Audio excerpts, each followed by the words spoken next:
Morning, glory, evening, grace, brethren, and sisters. Glad to have everybody back on with us here with the Word Awakening as we continue a series here of critiquing the book that Professor Christopher Hitchens wrote, God is Not Great.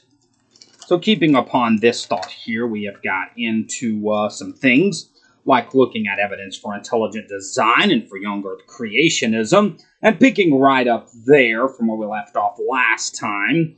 Our second point that we looked at, proving young earth creationism, was bent rock layers. And now we're going to look at a rescuing device that a lot of these old earth creationists use.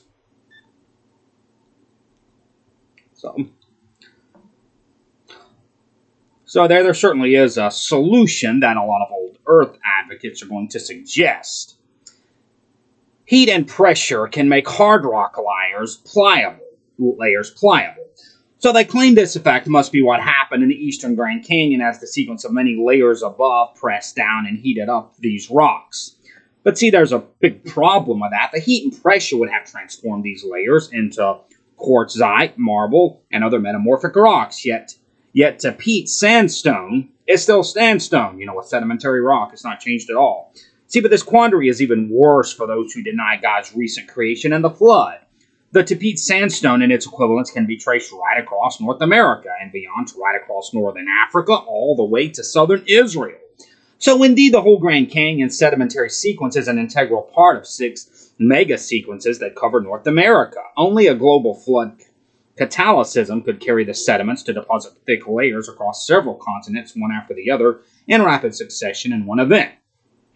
And so now our third point, we're going to look at a couple more here today, for young earth creationism, is soft tissue and fossils. See, and if you ask the average lay person, not scholars, I know here we kind of more so are dealing with things from a scholarly standpoint, but if you ask the average lay person how he or she knows that the earth is billions of years old, what's that person probably going to mention? Especially young people, kids even, dinosaurs. They're going to say dinosaurs because, just about everybody knows that dinosaurs died off about 65 million years ago. Excuse me.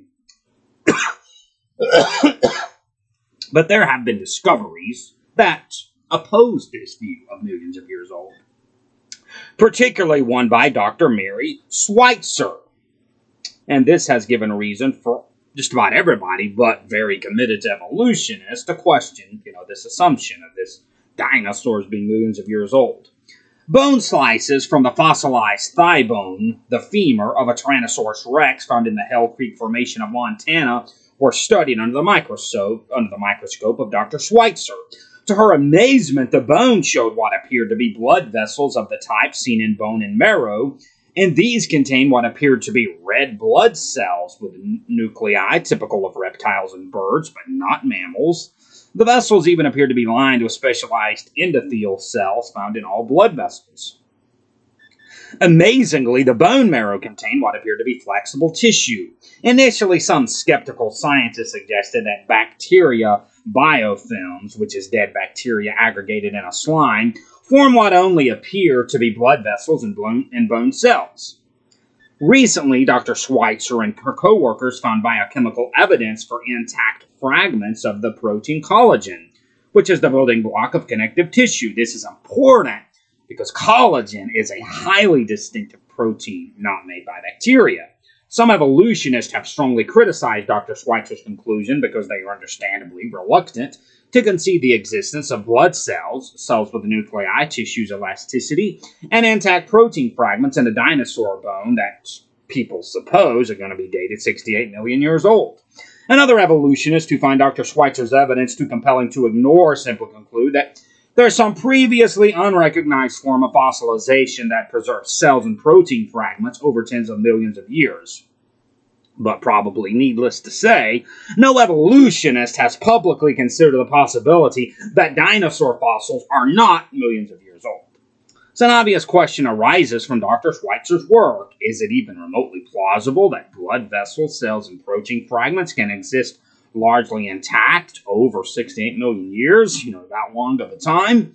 So while many people consider such long-term preservation of tissue and cells to be very unlikely, the problem is that no human or animal remains are known, with certainty to be 68 million years old.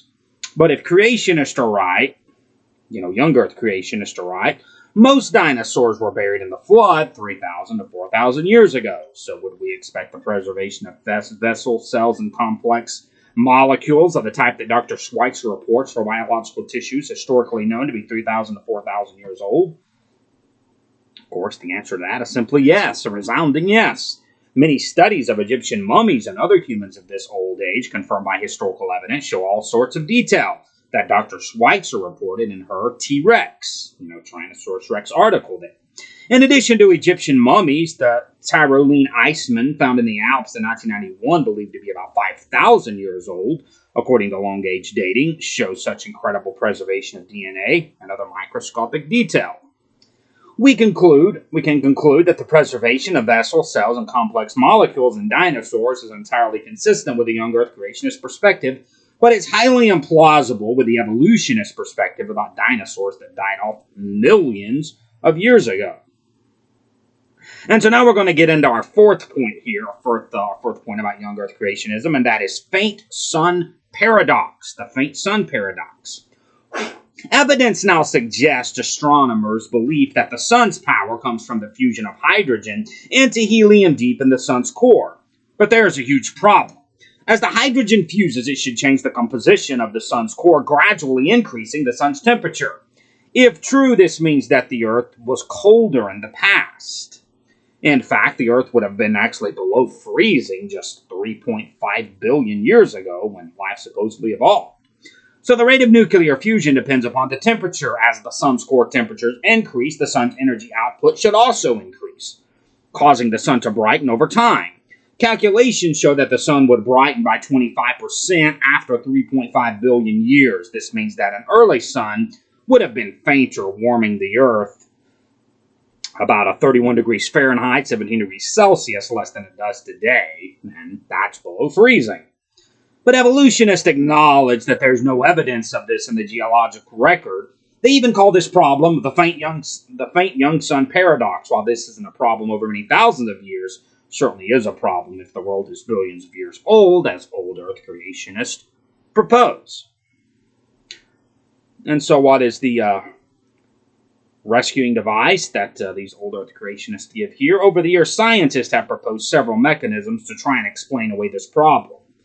And those suggestions require changes in the Earth's atmosphere. For instance, more greenhouse gases early in Earth's history would retain more heat, but this means that the greenhouse gases had to decrease gradually to compensate for the brightening sun. None of these proposals can be proved because there simply isn't any evidence for them. Furthermore, it's difficult to believe that a mechanism totally unrelated to the sun's brightness could compensate for the sun's changing emission so precisely, for billions of years.